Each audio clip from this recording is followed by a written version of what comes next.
terjadi kekicruhan, pasti akan terjadi istilahnya mungkin gerakan-gerakan pemberontakan juga bisa terjadi gitu. Mungkin gerakan-gerakan pemberontakan juga bisa terjadi gitu. Assalamualaikum warahmatullahi wabarakatuh. Kami dari kelompok 1 yang beranggotakan saya Siti Aprilia Rismayanti dan saya Derasti. Saya Dewi Sukmanurhana.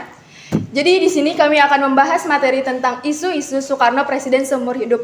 Baik, di sini ada narasumber kami yaitu Ibu Divi Anggraini SPD.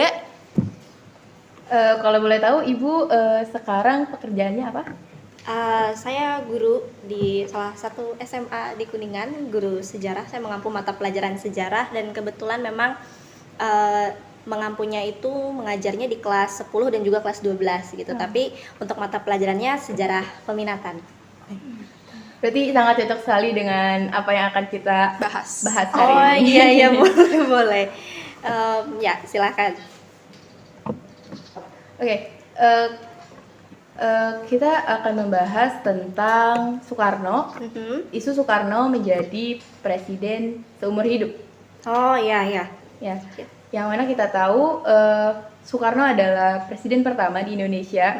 Betul. Nah, tapi ada isu yang mengatakan bahwa Soekarno akan menjadi presiden selama seumur hidup. Oh iya. Nah, mengapa Soekarno dinobatkan menjadi presiden seumur hidup? Oke, ya terkait presiden pertama kita ya, Presiden Soekarno, sang proklamator tercinta kita, sebetulnya ini terjadi ketika masa demokrasi terpimpin. Mungkin kalian pernah dengar istilah demokrasi liberal, demokrasi terpimpin ya.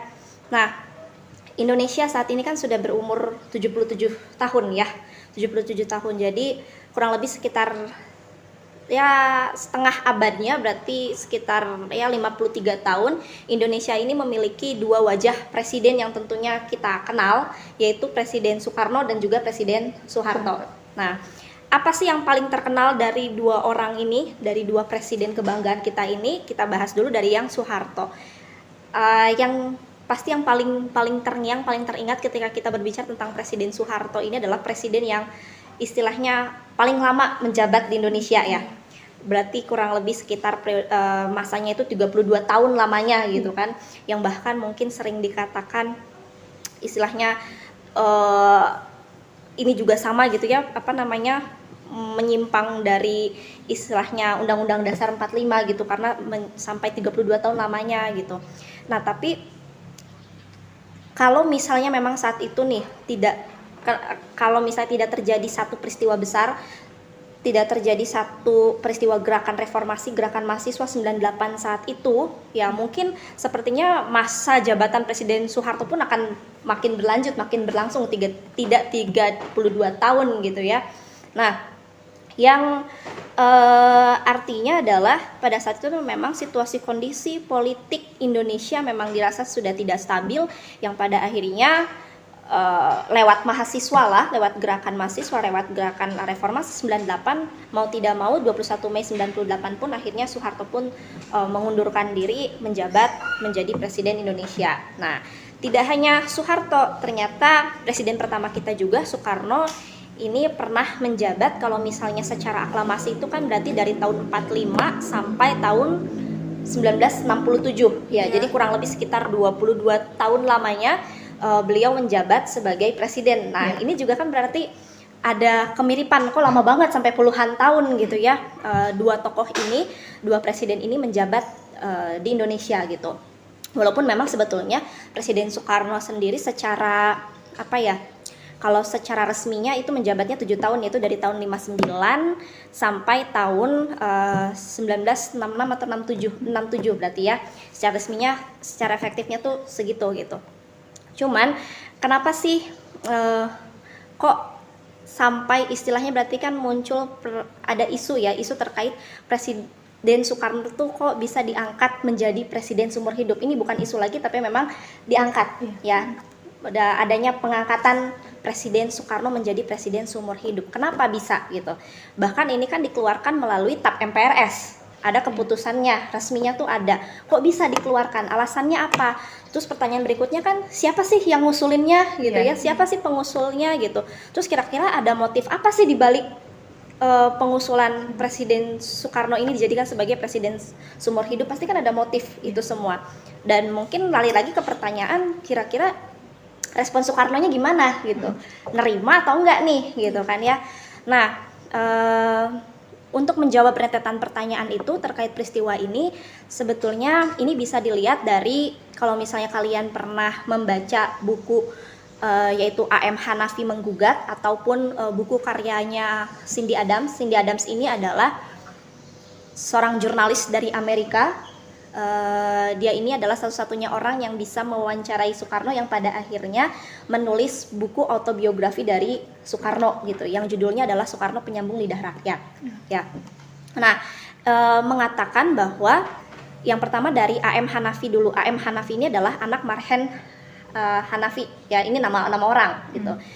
Beliau dulunya pernah menjabat sebagai menteri tenaga kerja gitu kalau tidak salah ya, saya agak lupa nih kalau tidak salah gitu ya. Nah, di mana beliau juga A.M. Hanafi ini ternyata salah satu dari pencetus diusulkannya Soekarno sebagai presiden seumur hidup gitu. Idenya tuh salah satunya dari beliau gitu. Selain dari beliau ada juga satu tokoh lagi, satu nama namanya Hairul Saleh. Jadi dua orang ini, ada Hairul Saleh, ada A.M. Hanafi gitu ya, anak Marhen Hanafi. Dua orang ini adalah yang memiliki ide tersebut. Kenapa pada akhirnya diusung ide, nih kita angkat yuk Presiden Soekarno ini sebagai presiden seumur hidup gitu. Nah, kenapa harus diangkat ya? Kenapa mereka harus mengusulkan?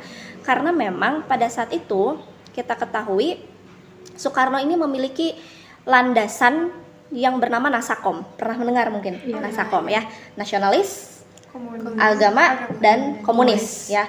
Yang mana ini merupakan berasal dari 3 golongan masyarakat pada saat itu yang terbagi ke dalam 3 gitu ya. Ada golongan masyarakat yang istilahnya nasionalis, terus ada yang agama, ada juga yang komunis, dan berusaha untuk disatukan sama Presiden Soekarno pada saat itu. Berusaha untuk disatukan lewat landasan Nasakom ini gitu ya.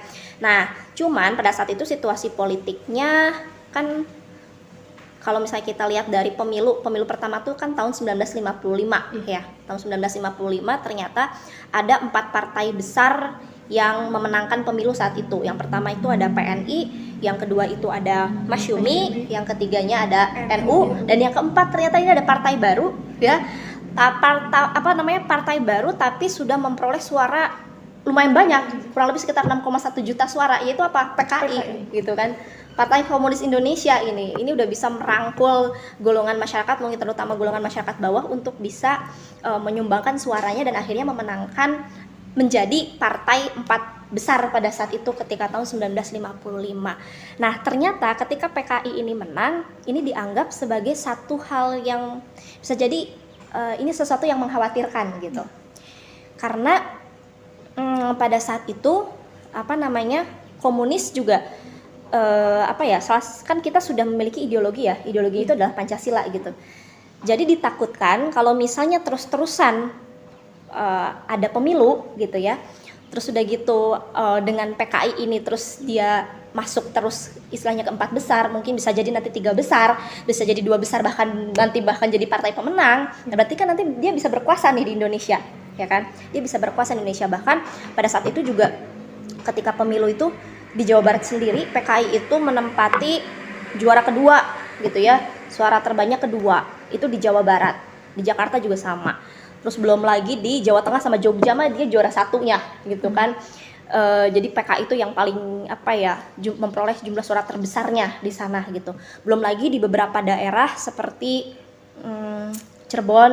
Nah, Cirebon ya, terus Boyolali, Salatiga, Surakarta, itu wali kotanya itu merupakan kader dari PKI gitu. Wah, berarti kan ini satu hal yang mengkhawatirkan bagi negara pada saat itu, terutama ya inilah yang dikhawatirkan oleh Hairul Saleh dan juga A.M. Hanafi gitu.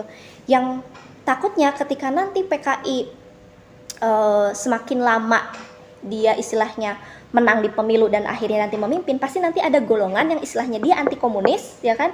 Ini justru tidak akan menerima ketika PKI ini menang, pasti akan terjadi kekicruhan, pasti akan terjadi istilahnya mungkin gerakan-gerakan pemberontakan juga bisa terjadi gitu. Nah, yang pada akhirnya dua orang ini, Hanafi dan juga Khairul Saleh, berpikir bahwa ini yang bisa menuntaskan ini adalah Soekarno. Karena Soekarno kan dengan landasan nasakomnya dia bisa merangkul golongan nasionalis, dia bisa merangkul golongan agama, dan juga bisa merangkul komunis gitu. Jadi minimal kalau misalnya dia menjadi presiden seumur hidup nih, kayaknya golongan-golongan ini akan tenang gitu, akan tentram, damai nih, nggak akan dia nggak akan bersitegang gitu kan. Nah, terus lalu kan itu ide awalnya kan dari dua orang ini ya. Lalu apakah mereka yang menyebarluaskan? Tidak. Kenapa tidak? Yang pertama, Khairul Saleh dia punya idenya, dan mereka ini ternyata golongan angkatan 45 yang lebih dikenal dengan aktivis 45, veteran 45 lah gitu, angkatan 45. Jadi sebetulnya ide dari pengangkatan presiden seumur hidup ini diusungnya itu dari golongan 45. Golongan 45 itu siapa sih? Jadi golongan 45 atau golongan aktivis 45 ini ya, ini adalah tokoh atau orang-orang yang seperjuangan dengan Soekarno gitu, dalam memperjuangkan kemerdekaan dan bahkan sampai mempertahankan kemerdekaan yang terjadi revolusi, ya kan, revolusi itu sampai akhirnya Belanda mau mengakui Indonesia merdeka gitu kan ya. Nah, ini tuh golongan 45 gitu sebetulnya yang memang mengusulkan supaya Presiden Soekarno tuh jadi presiden seumur hidup ya. Atas dasar apa? Yang pertama, Khairul Saleh ya, atas dasarnya yang tadi ya, yang sudah saya jelaskan sedikitnya. Nah, Khairul Saleh kenapa dia yang punya ide, tapi kenapa nggak dia yang nyebarin sih gitu? Karena pada saat itu Khairul Saleh ini dia menjabat sebagai ketua MPRS-nya. Jadi kan logikanya gini, kalau misalnya saya menjabat ketua MPRS, ya kan, misalnya presidennya adalah Soekarno atau presidennya Tiara gitu kan, itu kan kayaknya nggak etis ya. Iya. Seorang sosok ketua MPRS terus dia punya ide, dia menyebarluaskan ini loh, berarti kan apa maksud nanti di kalangan orang banyak gitu kan, pada dia kayaknya jangan saya deh gitu, jangan Khairul Saleh deh gitu kan, yang harus yang harus menyebarluaskan ide pengangkatan seumur hidup. Terus yang kedua, AM Hanafi. Kenapa nggak AM Hanafi? Nah, AM Hanafi ini dia adalah sosok tokoh yang istilahnya dia memiliki kedekatan sangat gitu dengan Soekarno. Jadi kalau misalnya dia yang menyebarluaskan ide itu, berarti kan nanti akan bilangnya, itu mah karena deket sama Soekarno nih, gitu kan. Bisa jadi ini atas keinginannya Soekarno nih, gitu ya. Perlu kalian garis bawahi bahwa pengangkatan presiden seumur hidup ini bukan kemauannya Soekarno, bukan. Tapi tadi yang saya bilang, ini dari aktivis 45, dari golongan angkatan 45 gitu. Yang memang ini teman seperjuangannya Soekarno gitu, yang menganggap wah dia harus dijadikan sebagai presiden seumur hidup nih gitu. Nah, pada akhirnya kan mereka berpikir nih, kira-kira siapa ya? Akhirnya terpilihlah gitu ya, dan mereka berpikir ini kayaknya yang harus menyebarluaskan ide ini bisa jadi dari anggota MPRS tapi yang berlatar belakang militer, yaitu TNI gitu. Jadi idenya dari dua orang ini tapi yang nyebarluasinnya dari TNI gitu.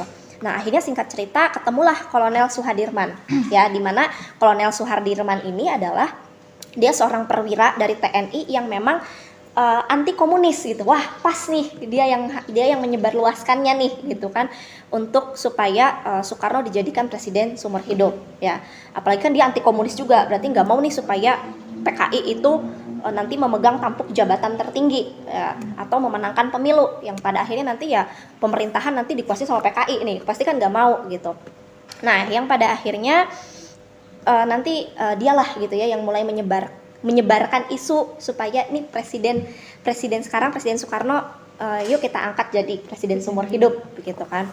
Nah, lalu nanti benar saja terjadilah nanti di Bandung tahun 1963 ada sidang MPRS, dan akhirnya melalui TAP MPRS nomor 3 /MPRS/1963 pun akhirnya disepakati dan disetujuilah Presiden Soekarno itu diangkat menjadi presiden seumur hidup gitu.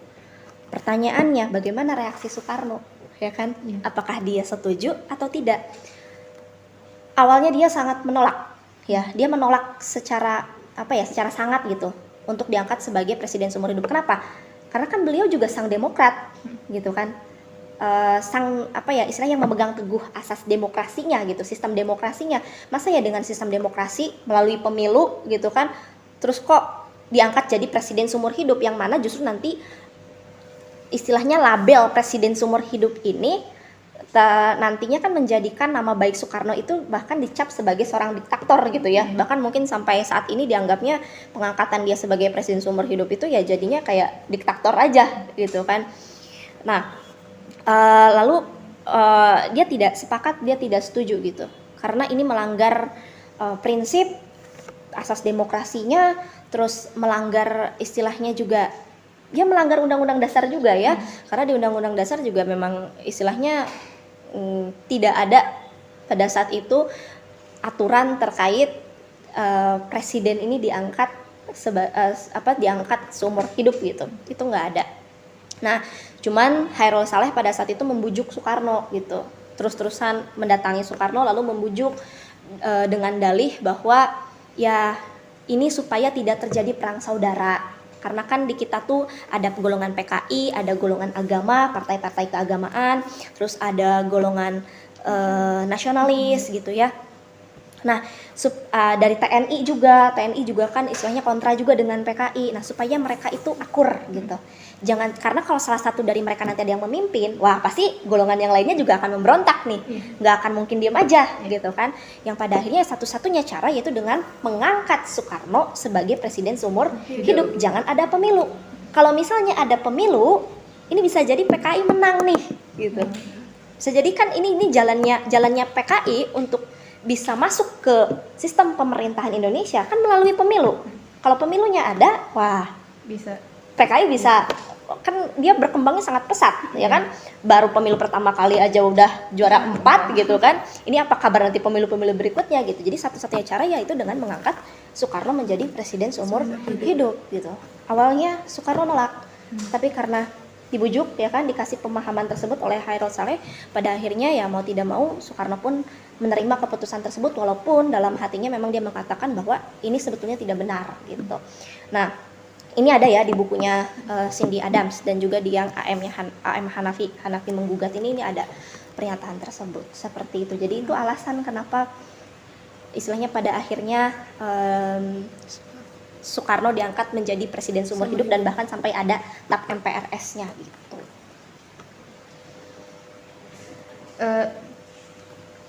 Kenapa keputusan menetapkan Soekarno sebagai presiden seumur hidup ini dianggap menyimpang dari Undang-Undang Dasar 1945? Oh iya, ini sebenarnya jelas sangat menyimpang. Kalau misalnya kita lihat Undang-Undang 1945 sebelum amandemen, kan undang-undang kita tuh amandemen tuh 4 kali ya. Nah, jadi sebelum di amandemen ini di pasal 7 ya, kalau tidak salah di pasal 7 Undang-Undang Dasar 1945 ini mengatakan bahwa yang namanya presiden dan wakil presiden gitu ya, itu masa jabatannya itu 5 tahun gitu. 5 tahun baru nanti bisa dipilih kembali gitu. Tapi ini belum detail. Ini cukup sampai di pernyataan tersebut di Undang-Undang Dasar 1945 gitu ya. Ini yang sebelum amandemen. Ya kan, karena kan amandemen pertama itu kan 99 ya.